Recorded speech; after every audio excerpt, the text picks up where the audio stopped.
Conversely, kung ibibid mo 8.54, ang nag-submit sa'yo to si Sir Assistant Secretary Molano. Nag-retire siya, hinire mo.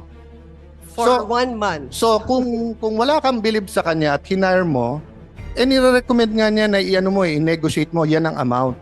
So ba't ka galit na galit sa akin ngayon na nire-review ko yung amount na yan? 15 buwan na sa mesa mo, hindi mo pala Wait, ni-review. Mr. Chairman, hindi ako nagagalit dyan sa amount na yan. Kanina ka pa galit na galit eh. Patapos na kami. Hindi ko nga maintindihan ba anong issue sa'yo sa 23B. Di ibigay mo sa akin kung ano yung ibang amount, i-release ko sa media na yun yung amount. Yan yung amount na binigay sa akin ng staff mo eh. For example, cybersecurity, bahagi ba ng... Ma'am, ano ba intention mo sa guguluhin mo yung hearing namin? Hindi ko ginugulo yung hearing. It's 23 billion total. Walang nagsabi dito na 23 billion total DPWH. Wala akong nagsabi nun. Ang dami mo nang inimbento sa media kung saan-saan mo na Wala dinala mo akong issue. invento. Invento ka, naka-10 interview ka. Baka naman ito yung Makati Taguig. Habang tumatagal, parang bumabalik pa rin tayo dun sa Taguig Makati issue. Hindi mo man lang iniba yung question dun sa radyo. Lahat sila pare-pareho question, eksakto pa eh. Di halatang ikaw nagbigay ng question. Ano namang kilalaman? Ano namang kilalaman ng Bakit naman Taguig? ako magbibigay ng Ano- question sa media? So, napakagaling. Mr. Chairman. Baka gawain Sa- mo yung sampung- nagbibigay sampung ng radyo. tanong So, sa mga... so ma'am, Excuse me. 10 interview, eksakto lahat ng question. Coincidence, ang galing mo naman. Klaro yung issue, guguluhin yung issue. Hindi po ako meron ang pa- nagugulo, Ma'am, Mr. Chairman. sige, Sa pagpasok anong gusto ko pala, mong linawin? gulo mo na yung issue. Ma'am, hindi magulo yung issue. Ang linaw-linaw ng issue, 23 billion galing sa staff mo. Ikaw yung pumupunta sa media, sa radyo, kung ano-anong paninira, kung ano sinasabi mo sa akin. Sabi mo, may sumasaksak sa likod mo. Di kasuhan mo ng attempted murder. Di ba sabi nila yung pag nagre-react ng Ma'am. ganyan, baka guilty. Ma'am, basta sasabihin ko sa iyo, Lourdes ang pangalan mo, hindi Marites. And at the moment, nasa na tayo doon sa proseso. The review pa rin po. So, So, di ba? Hindi, siguro, state for the record, what's the difference between a budgetary cost estimate with a detailed cost estimate? Ma'am, nililito mo tao kasi dun sa memo sa iyo nakalagay, i-negotiate nyo na at 7.2B. Ayan, Oy, nandyan. Of course not. Nandito sa dokumento sa Mr. inyo. Chairman, 15 months na nasa iyo. Mr. Chairman, it's not true. In fact, ang instruction ko is for public bidding because marami na... Which you didn't do sa 2.375 billion, di ba? may ano yan, may explanation din yan, Yes, Mr. which is my Chairman. explanation din sa 7.3B. Kaya ako sila tinatanong at kailangan kita tinatanong. But the 7 Pero point... tinatanggi mo kahit na 15 months na sa mesa mo, tapos kung ano-ano sinasabi natin sa numero ngayon. So ang point, Senator Binay, do you want to help or gusto lang guluhin to? Kasi from the start, ginugulo mo pati yung credibility ng aming review Di ba? Mr. Chairman, ang goal ko lang matapos ang building na to. At Paano nga hindi siya- matatapos 15 buwan yung hindi pastry siya sa mesa mo, magiging- wala kang ginawa? Ikaw Meron, na nagsabi ngayon, hindi ko alam yon. Ngayon ko lang nalaman na 15 buwan to na sa mesa mo, wala kang ginawa. may ginagawa tayo, Mr. Chairman. Ano nga ginawa mo? 15 buwan De, unang-una, Hanap ko. Mr. Chairman, hindi ko trabaho mag-quantify. Trabaho ng DPWH mag-quantify. Sinabit na nga sa iyo ng DPWH yung amount. Hinahanap ko yung sulat. Can you help me, Raf? Nasaan yung sulat dito? Instruction nila, Ayan ang linaw-linaw ng sulat, ma'am. Tao na humusga. Ayan. Kayo sa media, marami kayong tanong sa akin. Ayan.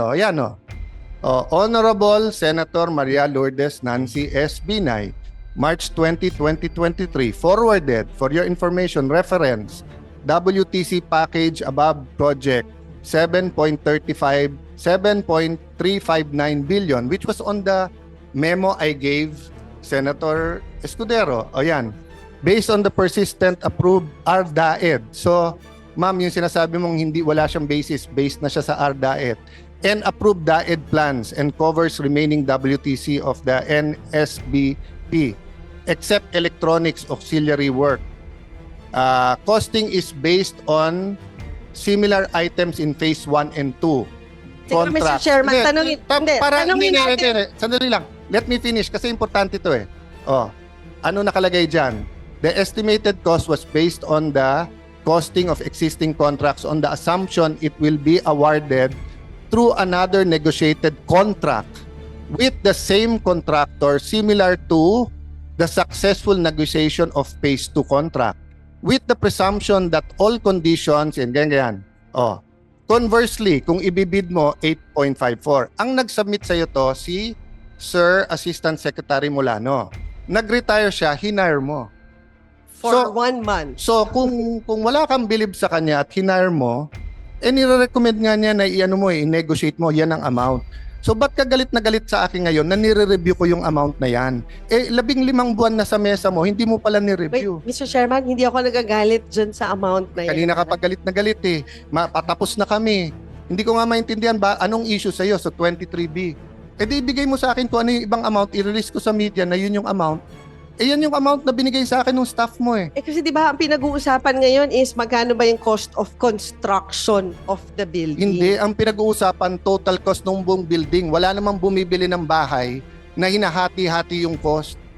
'Di ba? Hindi, Pagka ikaw ay bibili ng bahay, tatanungin mo doon sa broker o all in all, pati taxes magkano. Hindi, pero So, Mr. in the Chairman, end, pag nagpapagawa ka ng bahay, hindi kasama yung bibili mong refrigerator tsaka TV as cost of the building. Di wala kang refrigerator, wala ka rin TV. Pero hindi mo Oh. sa competition ng DPWH, hindi yun bahagi. Tama Hindi po ba? Hindi naman Bahagi refrigerator at TV to, ma'am. For example, cybersecurity, bahagi ba ng... Ma'am, ano ba intention mo sa guguluhin mo yung hearing namin? Hindi ko ginugulo yung hearing. It's 23 billion total. Walang nagsabi dito na 23 billion total DPWH. Wala akong nagsabi nun. Ang dami mo nang inimbento sa media kung saan-saan mo na Wala dinala mo yung akong issue. invento. Invento ka, naka-10 interview ka. Baka naman ito yung Makati, Taguig. Hindi mo man lang iniba yung question dun sa radyo. Lahat sila pare-pareho question, eksakto pa. Di halatang ikaw nagbigay ng question. Ano namang kilalaman? Ano namang kilalaman ng Bakit naman Taguig? ako magbibigay ng Ano- question sa media? So, napakagaling. Mr. Chairman. Sampung Baka gawain mo yung sampung- nagbibigay sampung ng radyo. tanong So, sa mga... so ma'am, Excuse me. 10 interview, eksakto lahat ng question. Coincidence, ang galing mo naman. Siguro, Diba? mas maganda. Kagabi, Kagabi. Mga, Oh, hindi Taga- sila, Yeah. radyo ang sinasabi ko. Ang point ko, ma'am, pwede bang stick to the issue tayo? Mr. Hindi, ma'am. Chairman. Walang Alam nag-bring mo, up dito ng ibang Ano issue. ba? Kasi kanina pag gusto magpaliwanag ng DPWH, hindi sila Sige, makapagpaliwanag pagpaliwanag ng natin. maayos. Mga bisita natin sa DPWH, pasensya na po kayo. Yun ang sinasabi ko sa inyo. 24 yung senador, iba-iba yung opinion. Klaro yung issue, guguluhin yung issue. Hindi po ako meron ang pa- naggugulo, Ma'am, Mr. Chairman. sige, Sa pagpasok ko pala, linawin? gulo mo na yung issue. Ma'am, hindi magulo yung issue. Ang linaw-linaw ng issue, 23 billion galing sa staff mo. Ikaw yung pumupunta sa media, sa radyo, kung ano-anong paninira, kung ano sinasabi mo sa akin. Sabi mo, may sumasaksak sa likod mo. Di kasuhan mo ng attempted murder. Sino ba sumasaksak sa likod mo? Wala akong alam doon. Sige, bubulong ko sa'yo mamaya kung sino yung sumasaksak. Pero hindi ako. Ano kilalaman ko doon is sasabihin mo. Actually, Mr. Chairman, may sinabi ba akong ikaw? Wala akong sinasabi na ikaw, ha? Paano mo sasabihin mo sa media, may kilalaman to sa Taguig at Makati, tapos pero- sasabihin mo may sumasaksak sa likod mo, ano iisipin nila? Pero Hindi sinabi naman ko ba na makikita- Andel Peter Cayetano ang Hindi. sinasaksak Pero- sa akin? Parang, di ba sabi nila yung pag nagre-react ng Ma'am. ganyan, baka guilty. Ma'am, basta sasabihin ko sa iyo, Lourdes ang pangalan mo, hindi Marites.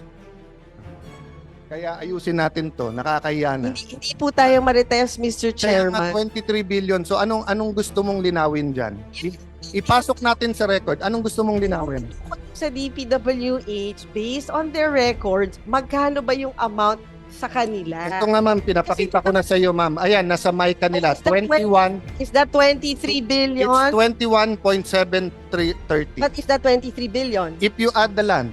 But it's not 23 billion. Sino ba nagsabi sa kanila na sabi ng DPWH 23 billion ang nasa DPWH?